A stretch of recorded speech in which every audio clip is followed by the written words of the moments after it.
Jai Shri Krishna. So today we're going to start the 8th chapter. And we saw in 7th chapter there was a lot of Gyan Bhagavan told Arjun. So it's going to continue from there into this chapter. But before we start the next chapter, I would like to take some time to reflect on what we have learned so far. It is extremely important for each one of us to do this exercise from time to time in our daily individual lives. If not each day, should be done each day. Take stock of the whole day, what you did, where we are heading, where we are supposed to go, and that's the only way we can succeed in this life and make best of this life, human life. A successful student reviews what he or she has learned that day in the class and prepares for the next class. That student is completely focused on his goal and does not get tangled up in the other activities going on.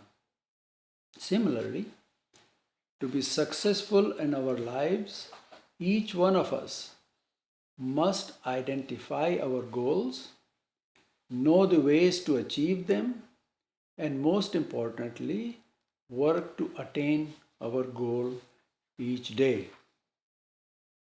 You can have a big goal, but you have to break it down into small parts, and little by little you chip on and just go on and get to your goal, what you're supposed to get.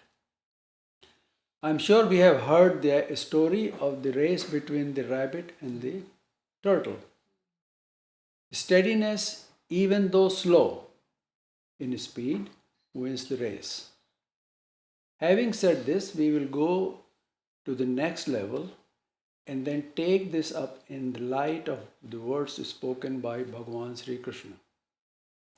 All of us creatures, ones who have mobility, as well as the ones which do not move, have a body. And that body has been pervaded by the entity called Jivatma. In each and every body, there is what we call the consciousness. The level of this consciousness is determined by the past karma of the Jivatma which has pervaded the body. The body is created for that particular Jivatma. Everybody's body is different. That's why some people get reaction to certain drugs, other people don't. Some people have some allergies, others don't. So every Jivatma is tailor-made. The body is tailor-made for each Jivatma by Devta. The Jeev is endued with ignorance. Jeev in its nature, by its nature, is ignorant, doesn't know anything, and has no power of its own. It's powerless. So the Jeev depends on the powers of Devta, which have created his body, put him in there, and this sansar is run by Devtas. So all around there are Devtas, powers which are running everything. So what is Devta? We should know Devta as powers of Parmeshwar. Very simply put, they are the powers of Parmeshwar.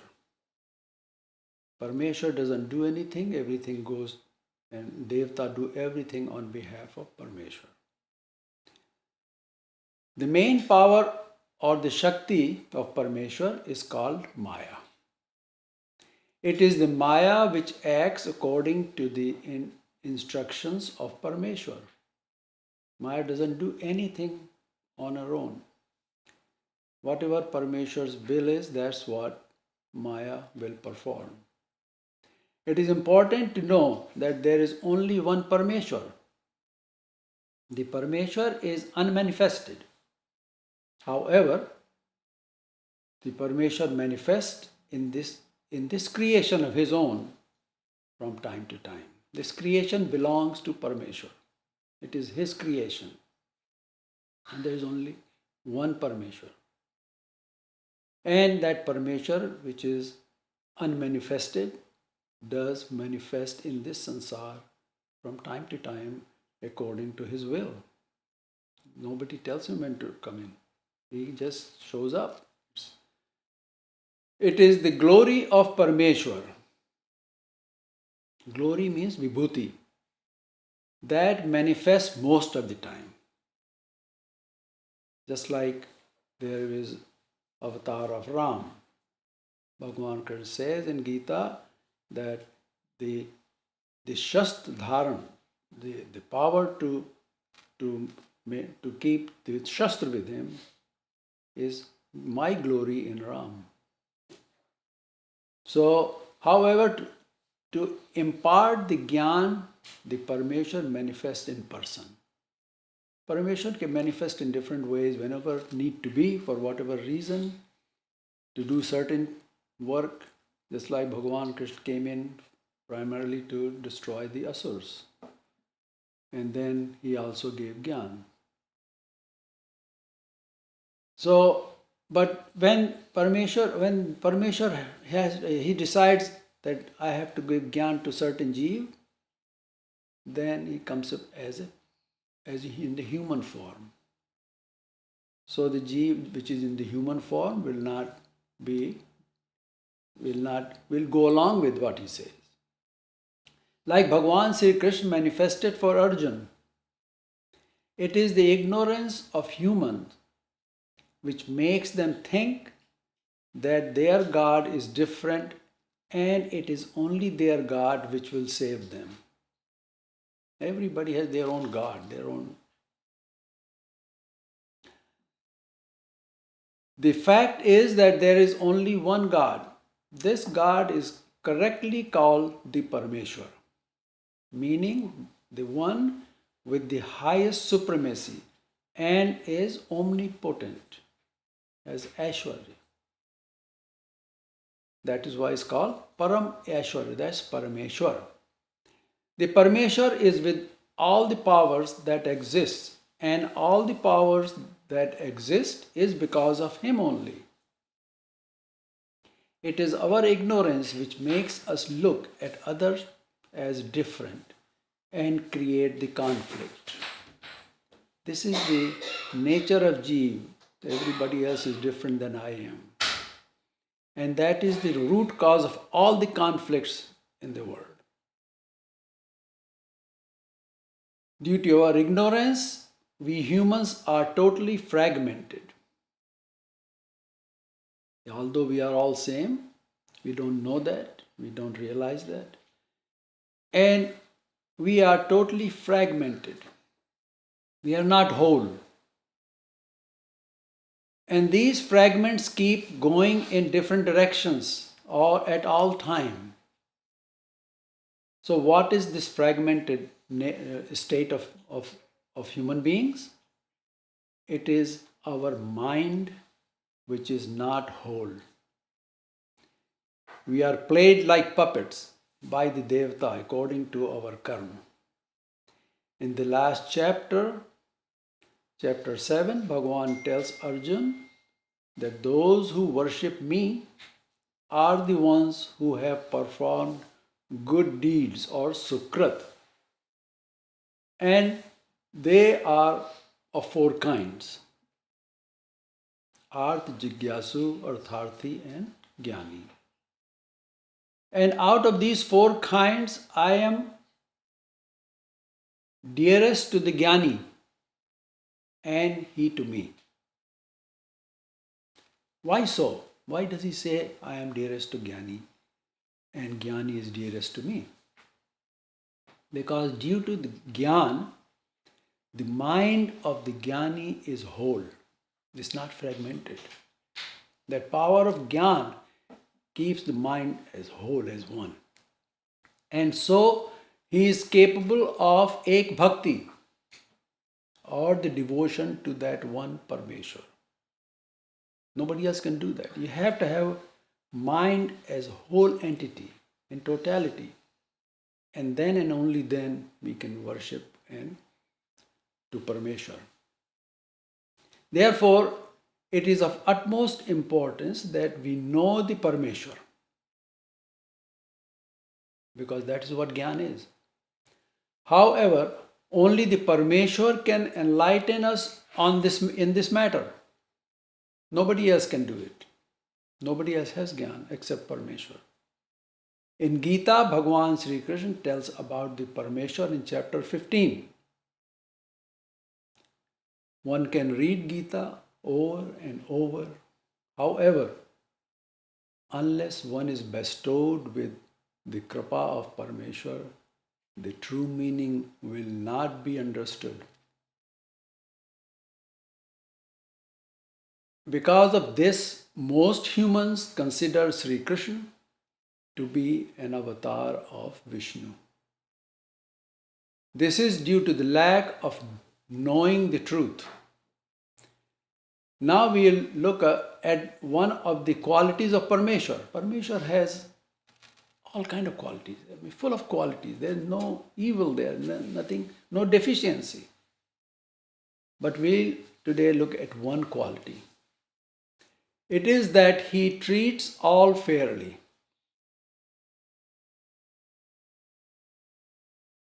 He delivers justice, nyaya.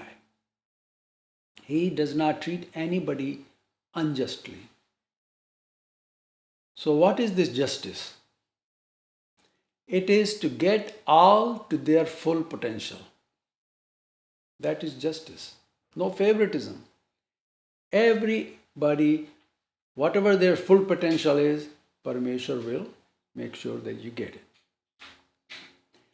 Now, out of the four entities in Sansar, which are Jeev, Devata, Prapanch and Parameshwar,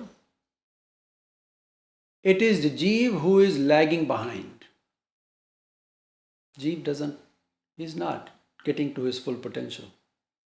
The full potential of Jeev is to be one with Ishwar. For this, the Jeev has to work. To achieve your full potential, you must work.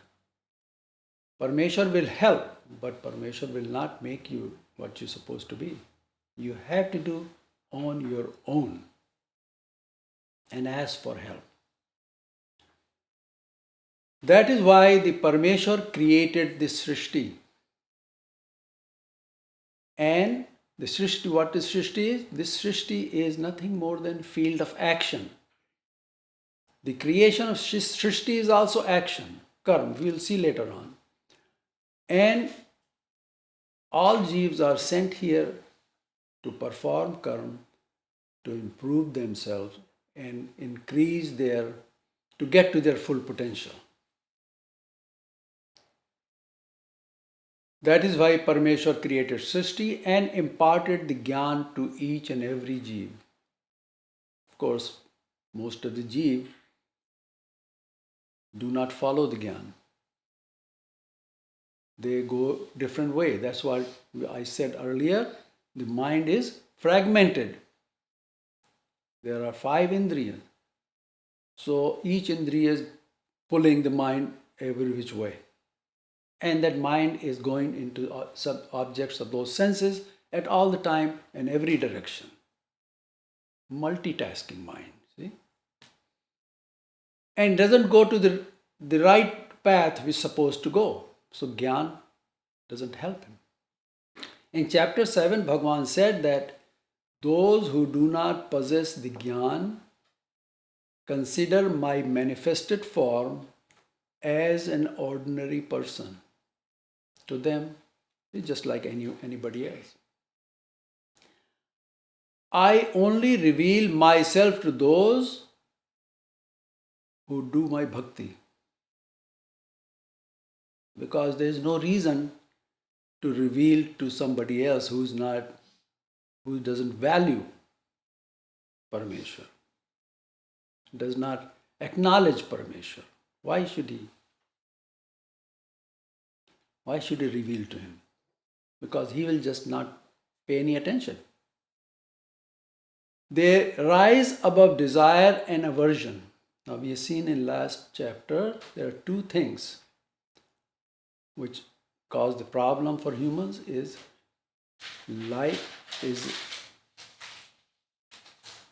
desire and aversion, kamna and dvesh, ichha, dvesh. That's what we learned last time.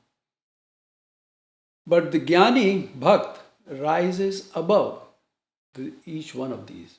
So he is beyond these two things which are aversion and desire. His only desire is in Paramatma. And he has no aversion, he has no dvesh with anybody. Bhagavan says, those who know me with Adhibhut,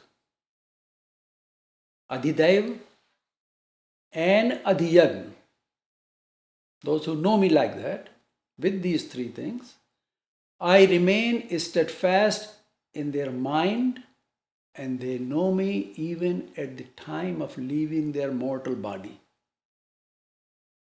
So the key is to know these three things. And knowing is not just knowing by words. Knowing means, yes, it should go and be with us all the time. So Bhagavan says, these people are yukta chit. That means their chit is together with jnana. It's not wavering anywhere, steadfast.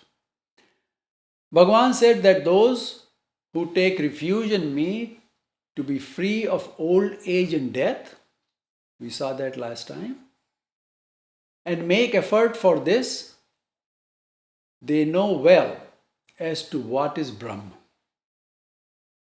They also know Adhyatma as well as the karma which is happening in sansar. Whatever is happening in sansar is karma. The other meaning of this is that these are the people who have taken refuge in Parameshwar. A person will do this only when he knows what Brahma is. Without knowing what Brahma is, cannot take refuge. In other words, he takes refuge in me when he obtains the Gyan. Not only this, he knows the Adhibhut and Adhidaiv. He also knows who is to be worshipped, Adhiyagna. He knows exactly who is worth worshipping. Hearing Bhagavan say this was at the end of 7th chapter. So when Arjun heard this, questions came to Arjun that he should know what is Brahma, because earlier we saw the person who takes refuge knows Brahma. So he wants to know what is Brahma. What is Adhyatma? What is Karma?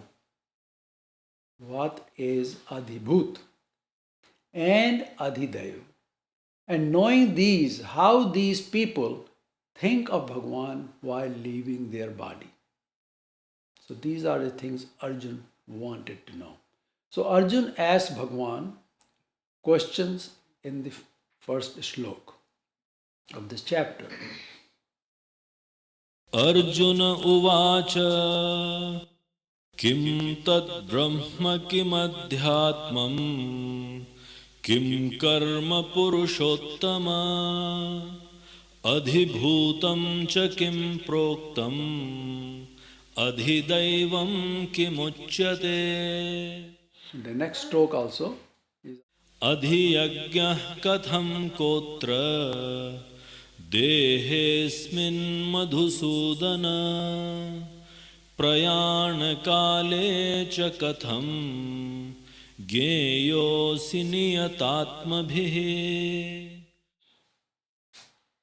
Arjun asked, Hey Purushottam. Now, Hey in Sanskrit is used to call somebody, sambodhan. You see? Say, hey Krishna, hey Ram, right? So you are summoning, you are calling them. And it's interesting that in American language, when you call somebody, say, hey, what's going on, right? So Arjun says, hey Purushottam, kim tad Brahma?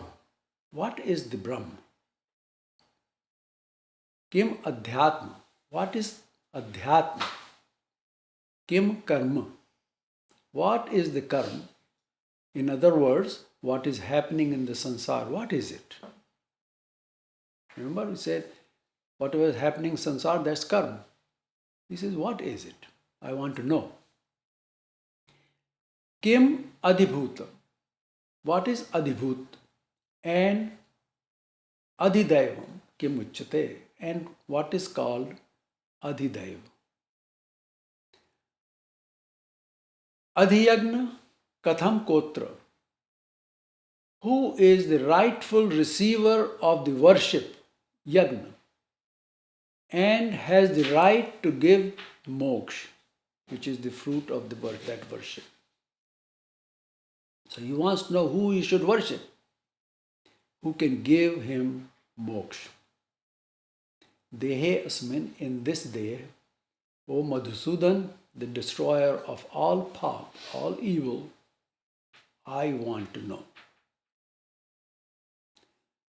And he says, Niyat Atma bhi, whose Atma is Niyat. Now, the word Niyat, it means the Atma making effort for moksha, because that is prescribed karma for Atma, is to attain moksha. That is what the creation was done. So he says, Kim, he said, Niyat Atma bhi, that the Atma making effort for the moksha, those with such Atma, prayana kale, at the time when departing from the body, katham geya asi, how do they know you, or who do they know when they are leaving their body? So these were 7 questions of Arjun in response to what Bhagavan had told him in the last discourse. So the 7 questions were, what is Brahma? What is Adhyatma? What is Karma? What is Adhibhut, Adhidev, and Adhiyagna? And at the time of leaving the body, how to remember Ishwar? Although these questions are straightforward, Bhagavan had to tell Arjun much more. And his discourse is completely dedicated. This discourse of chapter 8 is dedicated totally to answer these 7 questions of Arjun. This we need to understand. In this sansar, the Gyan is defined as knowing everything as it is in reality. Not as it is that you see, but as it is in reality. What is the real thing is there? If you look at some human being, you have to look at the real human being. What is real in him? What real in him? Not just the body, is his subhav. That is real. The nature of the human being. That is real. So when you want to know somebody, you have to know by their nature, not by what they look like. Bhagavan Sri Chakradhar has said, this to be the characteristic of Gyan. Know its swarup. See, every entity has its swarup. Jeev has swarup, Devta has swarup, Prapanch has swarup, Parmeshwar swarup. Everything is swarup. And it's swarup, and their qualities and deficiencies.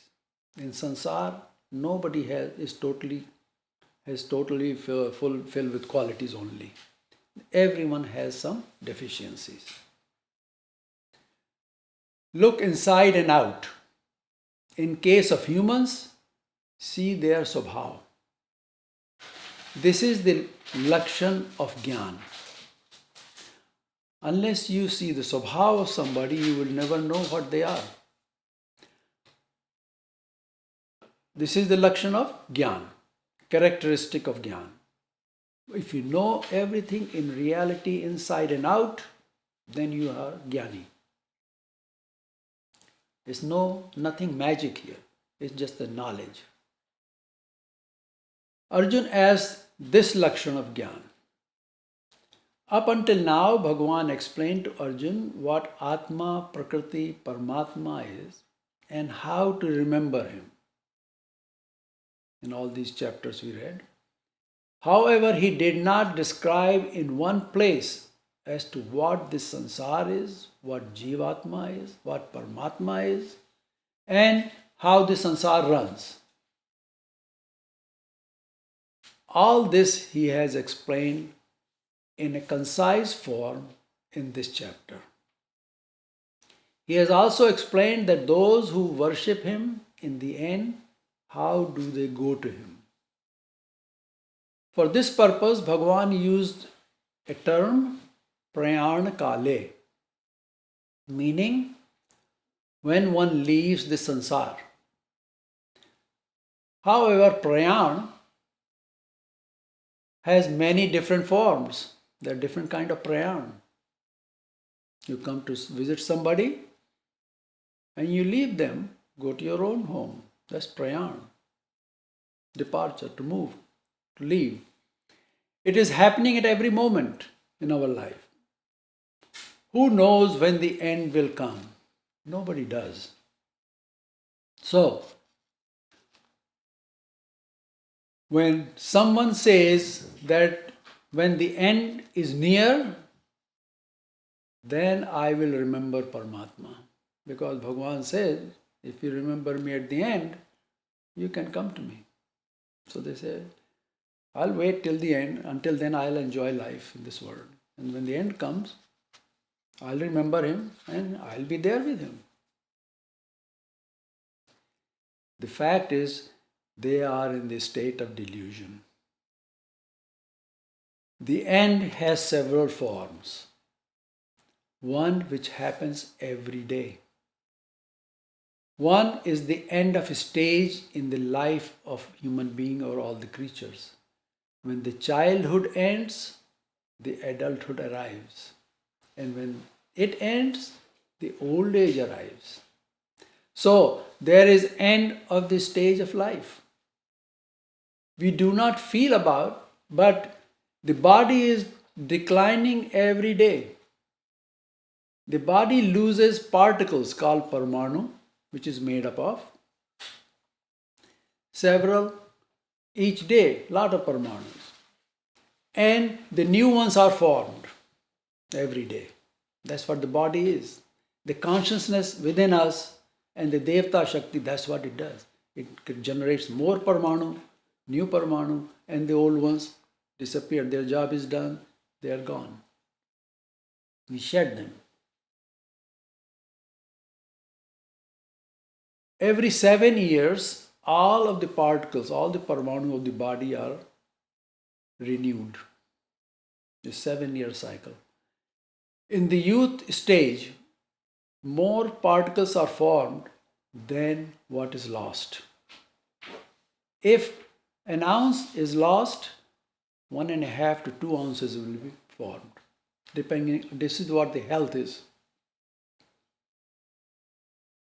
This results in the growth of the body and its strength. You get more parmanu, your body gets stronger and bigger. That's how little child grows into a big 6-foot person. In the old age, the process is, however, reversed. And body becomes frail. So does the strength of senses. That's why people lose their mind, Alzheimer. That's all it is. It's all according to our karma. And Devata is doing to us.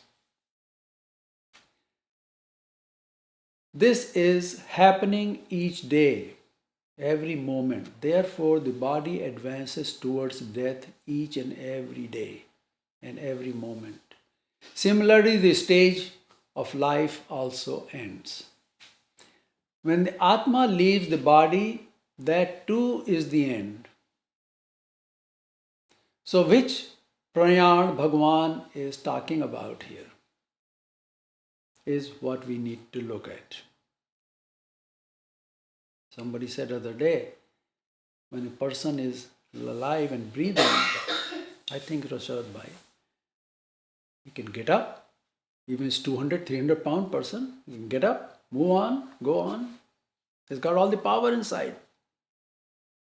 When the Atma is gone, it's like a sandbag. It takes 4 or 5 people to lift his body. So, what is this? There is a power within which is making us do things and go and get strength to do things what we do. It's not what just you eat. There is a power which nourishes us.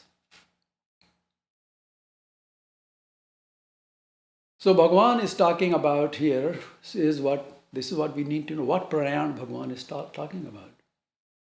Now the word prayan means departure, voyage, chalna. So that this person is his last journey, right? This voyage. Life itself is voyage. Every day for us is prayan. We do not know when that last day will arrive for us. Nobody does. The question of Arjun can apply to the person who knows that the end is coming. The question that Arjun asks, that applies to that person who knows the end is coming. He too does not know when, but he knows the end is coming. Just the knowledge that he's going to come. But when, doesn't know. Most of us do not even think of this event. This is the result of moh. We have moh with our body, with our relative, with our things, possessions, everything in this world. So, in Mahabharata, Arjun was staring at the end. When the two armies were lined up against each other, ready to fight, Arjun knew exactly that end is there. He knew who's going to be surviving and who's all going to be dying. He knew that. So the death or the end was staring at him. So the prayan kale means that every moment is prayan kal. A person who is waiting for the last prayan is wrong. Now there is another meaning to prayan kale. It applies to those who put their Atma into subjection, adhinta, to Paramatma and keep him in their thoughts constantly. So when you subject yourself, give yourself to Paramatma, that means now the Paramatma owns you. And you always think of Paramatma. They do not have any worries of the prayan kal. They don't have worry about prayan kal. When the end is going to come, they're always with him. There are others who have surrendered their man and buddhi to Paramatma and have become yogis. They have attained siddhi through yoga. They know when the end is near. At that time, they put their eyes, both eyes, between the two eyebrows and concentrate on the Paramatma through his Naam. Because they know end is very close, it's coming. So they start to get ready and do that. That's another kind of people. And In this state, they have their body. They leave their body then. When the time comes, they just leave with the Nam. No problem, no pain, nothing. They do know the arrival of death. Others do not. There is another one kind of person who immerses himself in Ishwar Gyan and gives themselves to Ishwar.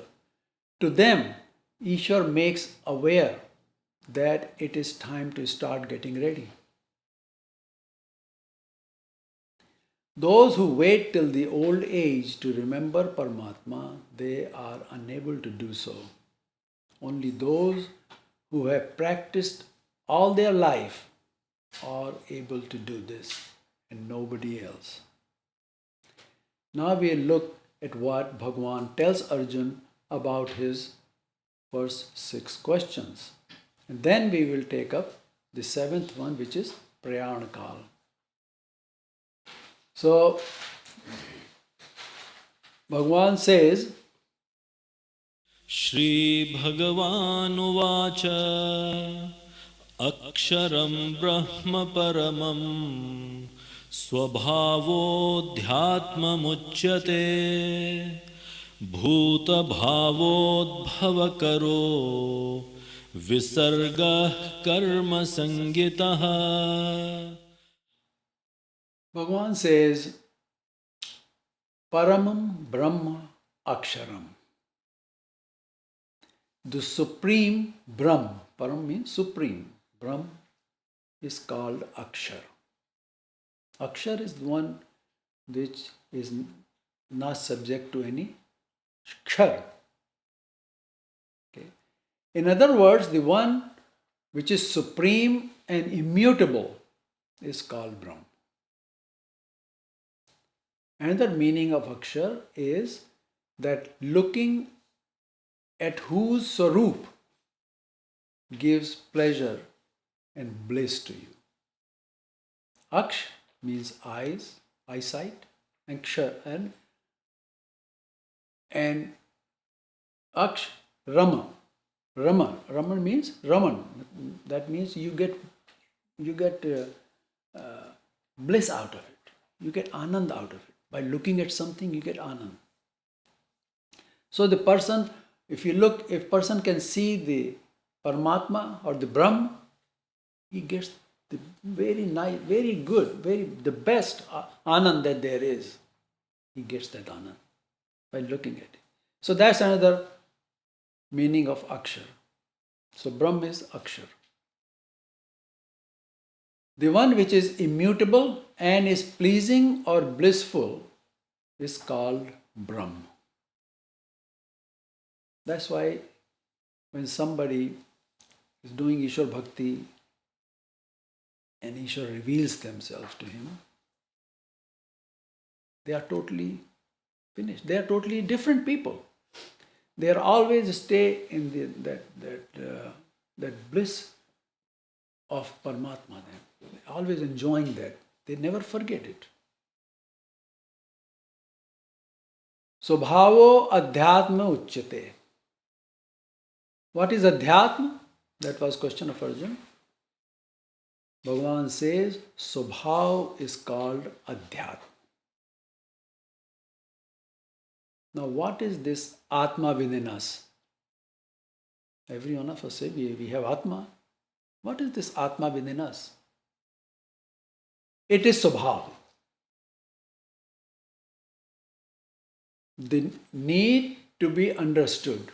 This Swabhav is a need to be understood. We need to know that what Swabhav is. The Maya, which is also called Brahm, the Chid Brahm, pairs together its part with the Jeev, it is called Swabhav. Whenever the Maya, part of Maya, pairs with the Jeev at the creation, that part of Maya is called Swabhav.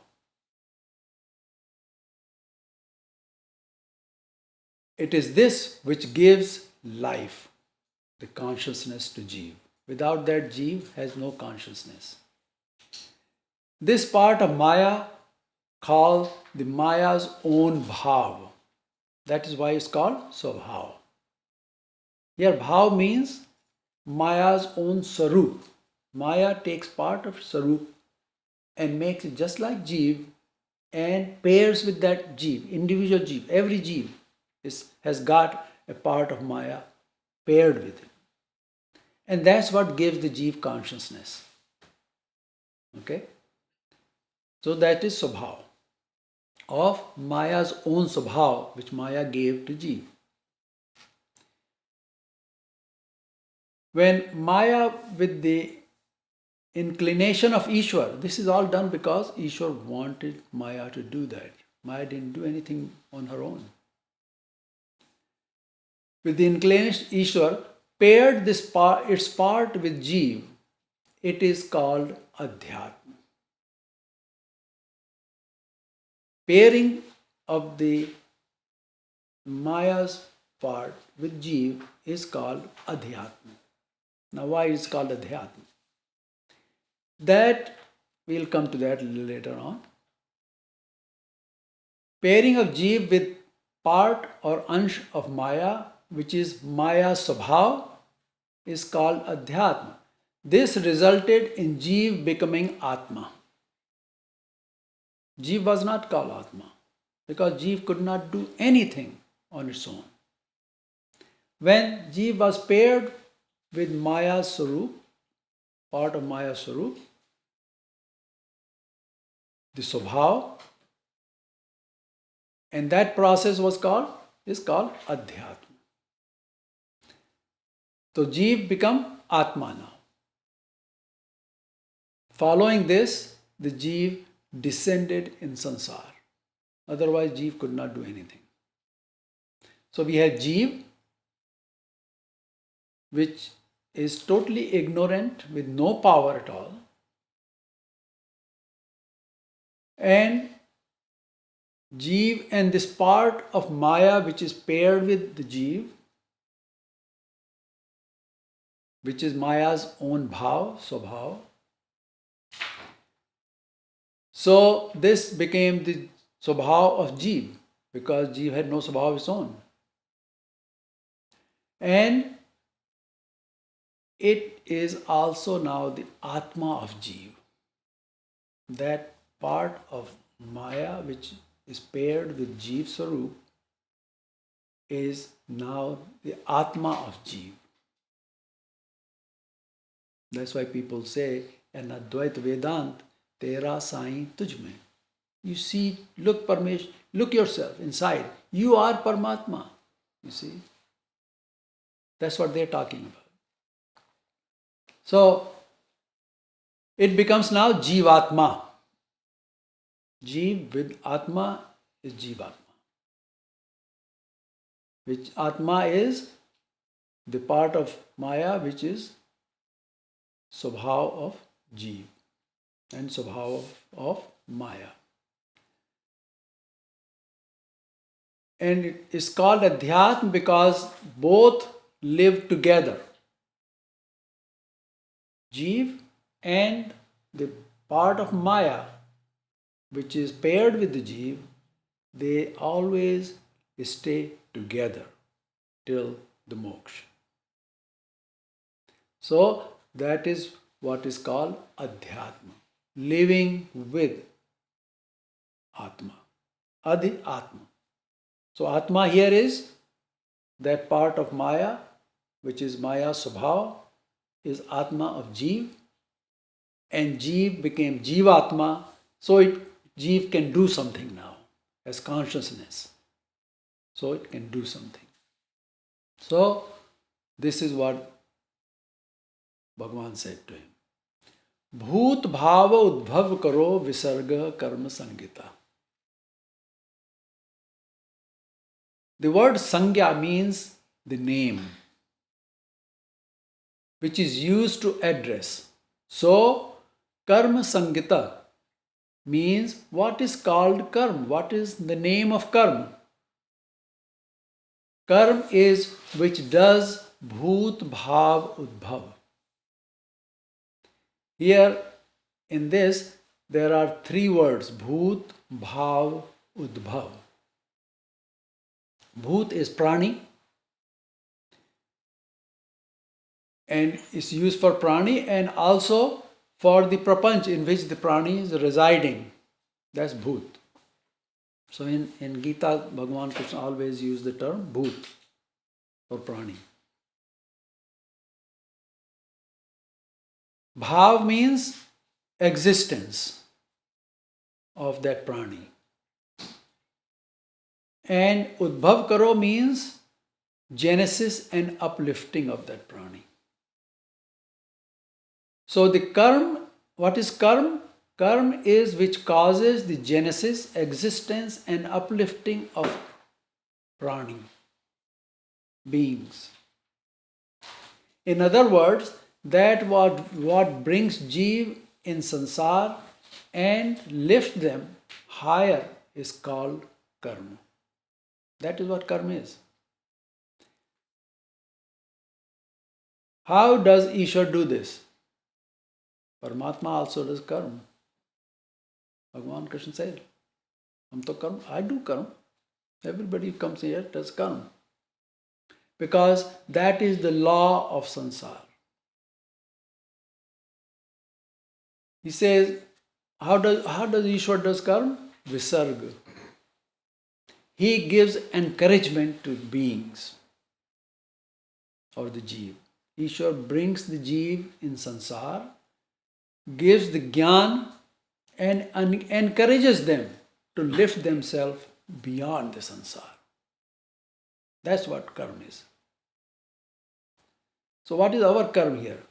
Our karma is to obtain jnana and use that jnana to uplift ourselves beyond this sansar. Because this sansar is going to come and go. It's going to end. Start again and end. It's not eternal. It's just going to. So, uplifting with jnana, power of jnana, uplift beyond the sansar. That is the karma. And that's what Paramatma does. At this point, we need to understand something. In Advait Vedant, Shankar and Ramanuj say that the jeev is part of Brahma. However, Brahma, the Paramatma, is indivisible. You cannot break up Brahma in different parts. Their jnana has no knowledge of the part of Maya which pairs with jeev, described by Sri Chakradhar Maharaj. The lack of understanding of this part of Chid Brahma, because Chid Brahma can be divided. Ekoham Bahusyami. It can divide. Chid Brahma can divide into different part, whatever part, howsoever. So for every jeev, Chid Brahma, which is the green part, which you will see in the background here, is Maya just divides it and puts with every jeev, as jeev is coming out of there.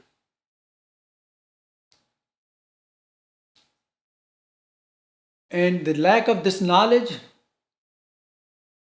is the cause of their thought, their philosophy. They considered this to be the jeev. The truth is that jeev is separate entity in itself. And the prapanch is also a separate entity. Prapanch is neither the parinam of Brahma nor it is vivarth. Knowing this shlok can be understood correctly. That we have to know the jeev is a separate entity, prapanch is also a separate entity, Parmeshwar is also a separate entity, and all the devata, all the shakti is because of Parmeshwar, and it is Parmeshwar Shakti.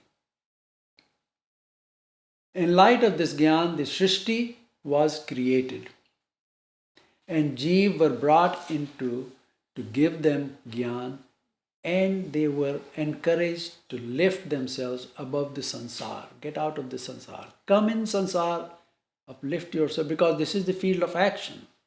This is where you do karma. So do your karma. And what is that karma? To get jnana and uplift yourself beyond this samsara and rise above. Doing all this is karma.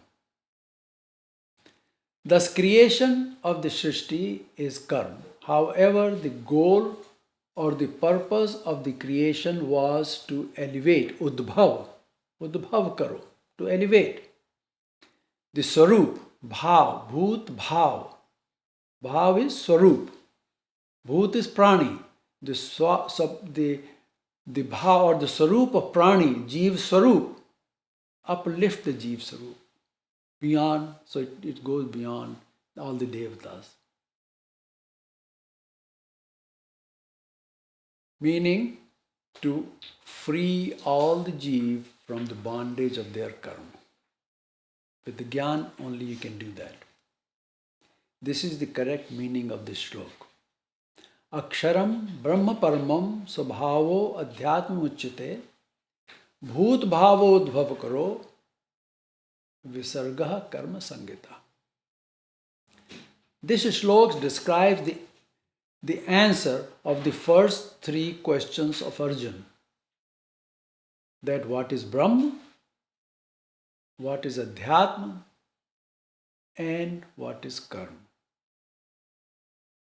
In the next shloka, Bhagavan tells Arjuna about Adhibhut, Adhidev, and Adhiyagna.